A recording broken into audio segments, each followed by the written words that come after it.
Minisita ba Zimbabwe banenyezza ab'oludda oluvuganya be bagamba nti bakozesezza emiwendo gy'amafuta okukuma omuliro mu bwegugungo buno, so nga ab'ekibiina kye MDC bagamba nti gavumenti efuuse kiso kya mbuzi n'etandika okuyigganya bannakibiina kyabwe.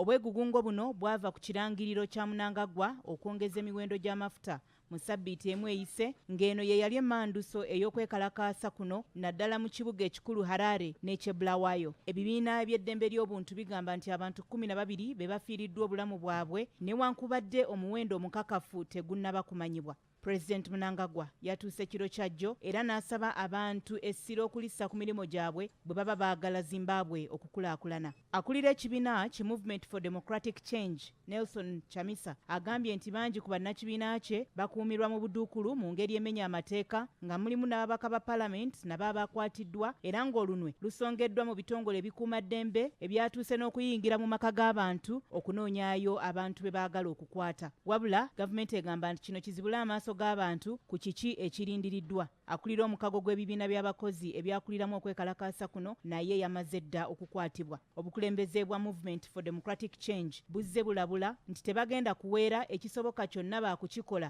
nga n'okugenda ku nguudo okwekalakasa baakukukola okutuusa nga gavumenti ekyusizza bye yalangirira mu kulonda kwe bagamba nti ekibiina kyabwe kyawangula. Okwongeza emiwendo gy'amafuta kigendereddwamu okukendeeza okudiibudda amafuta n'okumalirawo ddala okugatunda mu ngeri emenya amateeka. Bannansi ba Zimbabwe baludde nga batubidde mu byenfuna ebikalubo, nga mu kiseera kino n'ebisale by'entambula bangi tebabisobola kubanga bbeeyi y'amafuta yeekanamye, nga mu kaseera kano Zimbabwe yeesinga okutunda amafuta ku bbeeyi eya waggulu ennyo okwetooloola ensi yonna. Ku ntandikwa ya ssabbiiti eno, South Africa yagaana okuwola Zimbabwe obuwumbi bwa dola za Amerika ezikunukkiriza mu kawumbi akamu n'ekitundu nga zaali zisuubirwa okutebenkeza ebyenfuna n'okumalirawo ddala ebbula ly'amafuta mu ggwanga lino.